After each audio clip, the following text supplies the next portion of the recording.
Buen día. El día de hoy vamos a ver lo relacionado con la política económica petrolera que ha sido trascendental para nuestro país. Sin duda, un punto muy importante es la expropiación petrolera. A la llegada a la presidencia,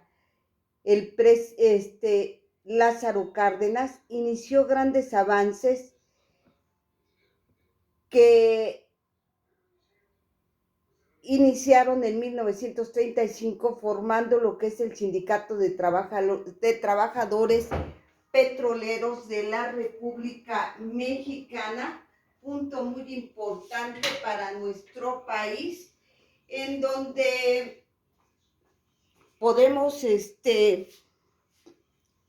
resaltar también que en 1937 creó lo que es la Administración General del Petróleo Nacional. También el conocido por las siglas de SIPRM exigió pronto, es decir, el sindicato, exigió pronto un contrato colectivo de trabajo para ir homologando lo que eran los salarios, las prestaciones, las condiciones laborales entre todo lo que eran las compañías petroleras.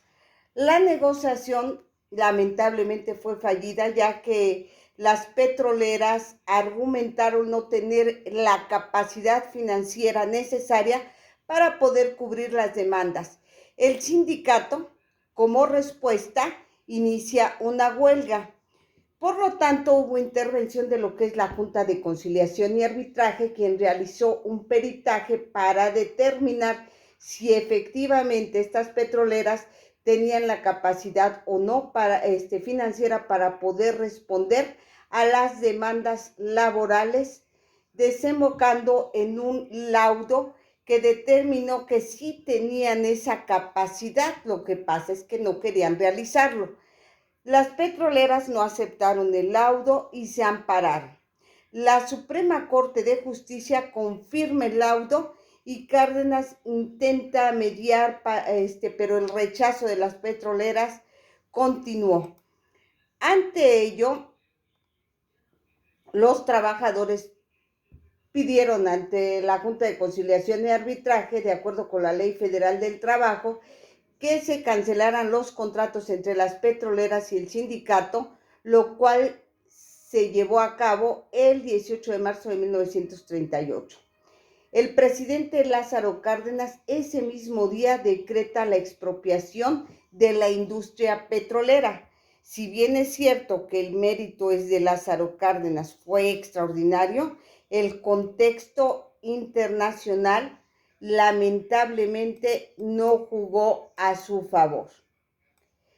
Hubo diversos eventos que se dieron durante ese periodo y los manejaremos como una línea de tiempo.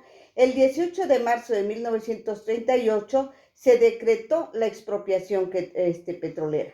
El 7 de junio de ese mismo año se creó Petróleos Mexicanos y su distribuidora. En 1940 se inaugura la primera refinería nacional ubicada en Poza Rica. En 1946 se inauguró la refinería de Azcapotzalco y en 1950 las refinerías de Salamanca y de Reynosa. En 1965 se creó el Instituto Mexicano del Petróleo y en 1976 la explotación de depósitos submarinos de la sonda de Campeche que conformó el complejo bastante importante para nuestro país. Las tasas de crecimiento económico observadas en México durante la década de 1960 y 1972 hubieran sido imposibles de alcanzar sin el dominio del Estado mexicano sobre la industria petrolera y la eléctrica, que también fue un punto bastante importante que llevó a cabo el presidente Lázaro Cárdenas. En 1973 se da una crisis internacional de petróleo como represalia al apoyo de Estados Unidos y de varios países europeos a Israel.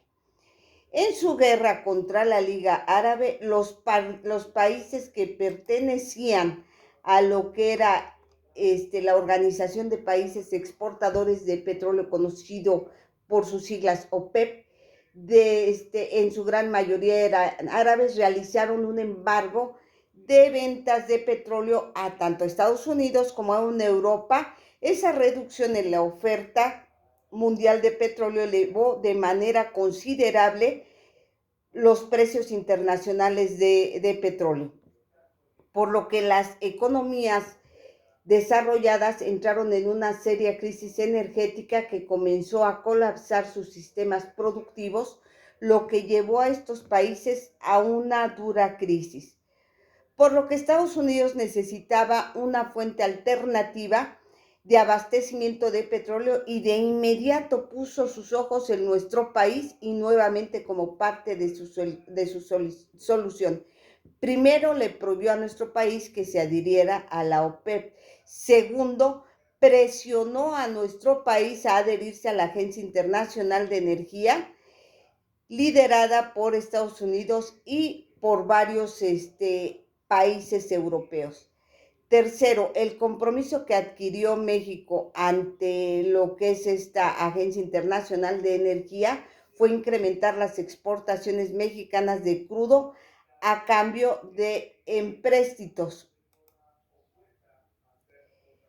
Posteriormente de estos eventos, es importante que veamos la política económica. La política fue de puertas abiertas a lo que era el capital extranjero durante 1880-1910. Se lucha por el rescate petrolero durante 1910 y concluye en 1938.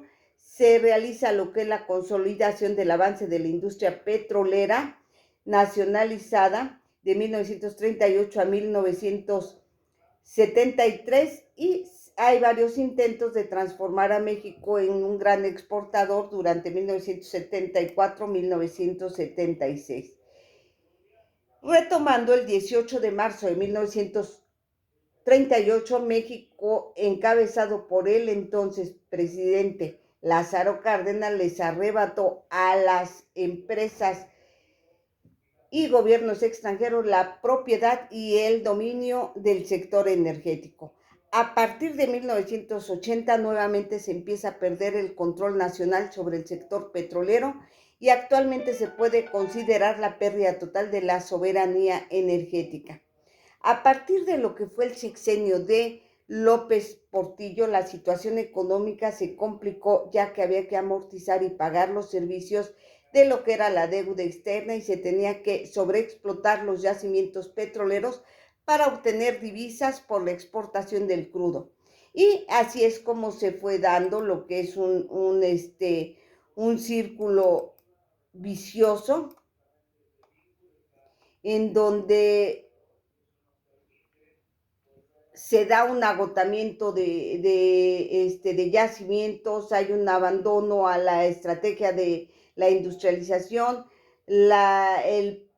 los pagos de una deuda sin fin, la explotación de nuevos yacimientos y la exportación.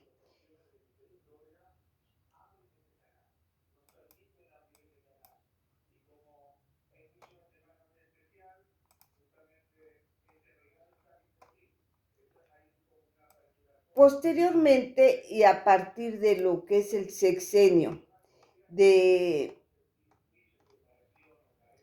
Carlos Salinas, de forma pues paulatina, se empiezan a transferir negocios a manos extranjeras, de acuerdo con datos periodísticos y estadísticos. se fue reorientando la política petrolera nacional bajo las siguientes características: secuestro del sindicato petrolero, que hasta ese momento operaba en un estado de corrupción y sometimiento. En 1989 detienen al líder sindical Joaquín Galicia Elaquina para eliminar la principal oposición para modificar el contrato colectivo. Se da la flexibilidad para lo que es la contratación de particulares nacionales y extranjeros para realizar diversas actividades. El control de la producción y comercialización de petroquímicos pasa de Pemex a empresas extranjeras y da inicio a lo que es el concretismo desmedido. Los ingresos de Pemex se convirtieron en el principal financiador del gobierno, pero no del desarrollo. Se renegocia lo que es la deuda, y fue disminuyendo poco a poco hasta 1980. No se volvieron a utilizar los hidrocarburos como palanca de desarrollo económico, pero fueron vistos como fuentes de divisas para financiar el presupuesto nacional. Con la reforma energética de 1903 y 1914, fue un conjunto de modificaciones a la Constitución Política de 1917 en los artículos relacionados al sector energético. Los ingresos generados a la economía por Pemex no se renuevan las reservas al ritmo de la extracción y sus consecuencias la reducción de vida de las reservas. No se invierte en la industria petroquímica y de gas y la importación de productos refinados, lo que provoca abultamiento de la deuda. Desde lo que es el estallido de la crisis de la deuda, nuestra economía se embarcó en reformas que transformaron el modelo económico de Pemex y no escapó a esta corriente. Nuestra política petrolera está limitada por elementos externos e internos, nuevos y antiguos, la evolución del mercado internacional y de la OPEP para expandir su oferta al ritmo de la demanda y mantener lo que es su capacidad de manejar el mercado. Que tengan excelente día.